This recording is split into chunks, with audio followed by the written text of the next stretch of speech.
Well, meanwhile, the Russian president stated the Idlib attack was either set up to blame government forces or Syrian jets hit an underground factory which produces chemical weapons.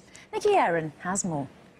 Well, let's just cast our minds back, and it was just a matter of hours after that attack in Idlib province before fingers started pointing.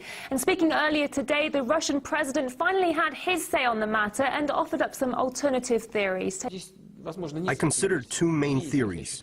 First, it was Syrian aircraft that hit an underground factory which produces toxic agents. Or second, that the attack was a setup as a provocation to create a pretense for additional pressure on the legitimate Syrian authorities.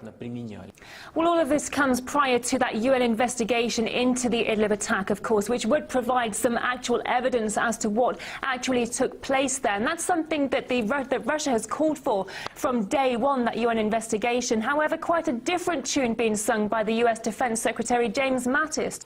I have personally reviewed the intelligence, and there is no doubt the Syrian regime is responsible for the decision to attack and for the attack itself. Well, not everyone is willing to take Mattis's word for it. The White House has also released what it calls a declassified report in which it blames Damascus for the attack in Idlib province and blames Moscow for covering up for the Syrian government in the aftermath. But nowhere in this four-page report does it detail any specific evidence, any solid evidence that brought it to this massive conclusion. In fact, it even states that it cannot release all the intelligence information that brought it to this conclusion. Instead, it just relies on open sources such as social media accounts and locally broadcasted videos.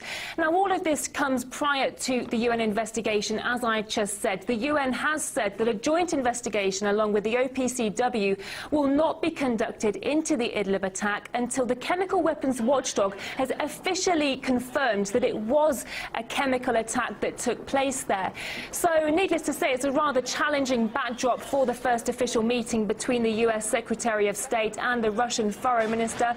And if we cast our minds back just a few weeks ago, there were such high hopes that the first official meeting would be of a positive nature. There were so many dreams that the relations between the two countries would continue to improve. And that's something that the Russian president earlier today also was very direct on. Let's take a listen.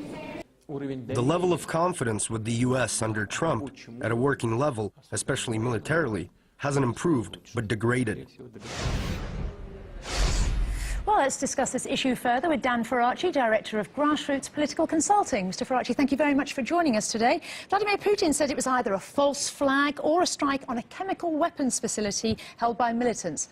Which do you think is likely? What do you think is happening there? I think more than likely this is a false flag, and we rely on YouTube videos from the al-Nusra affiliated White Helmets in order to, which has happened before. This is at least the third example of this taking place. There are so many holes in the argument. If it was Syrian, why were workers touching lifeless bodies without gloves or gas masks? Why would evidence of a jet flying over an area that's in the middle of conflict with ISIL and Nusra fighters be evidence of a bomb being dropped? I mean, a lot of holes in the argument.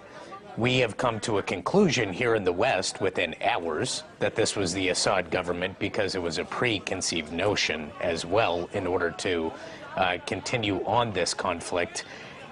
In addition to that, there's no investigation.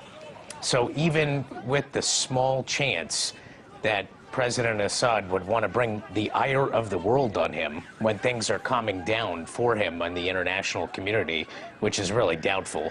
But even if that small chance existed, a proper international investigation under the UN would have and must, under international law, precipitate the response that we did militarily, illegally, without authorization of Congress or declaring war either in sending those Tomahawk missiles into Syria.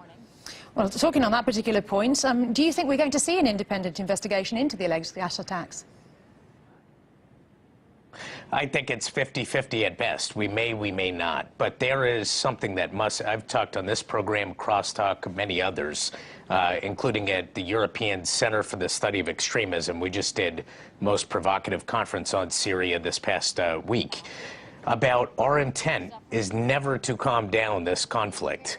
We desire to destabilize Russia through our increased provocations in the Ukraine, in Syria, in sanctions, and in expanding NATO, all part of a larger argument in trying to create conflict and headaches for Russia to be able to get leverage on them in the battle of natural resources in the Arctic. We have no intent of solving this crisis. So what we should be doing as the United States, as the chief funder of the United Nations, with the world taking a look at what just took place, we should be demanding an investigation and open access to go on the ground and find the facts. But because we do not desire to solve this crisis in Syria or recognize the legitimate government of Syria either, I'm not so sure there's going to be enough pressure in order to mount a proper investigation.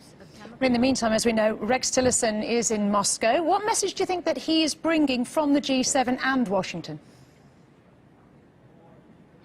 To continue to destabilize things for Russia's only base in the Middle East, to continue to advocate regime change in Syria, and to put all the pressure of the Western governments, NATO, and the world community against the Assad government without even thinking of what we're advocating for next, in addition to just continuing this conflict in Syria. So he's not coming with a resolution.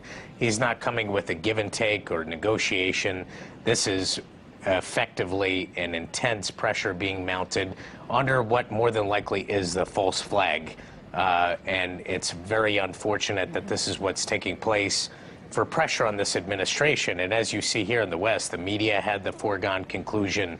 The neocons like John McCain are parading and celebrating about having the new sheriff in town. I mean, it looks like this administration has become very susceptible to that side. Indeed it is.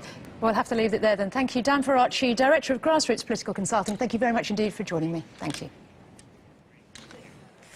The White House Press Secretary is under fire for some eyebrow-raising comments at a news conference. That story and more after this short break.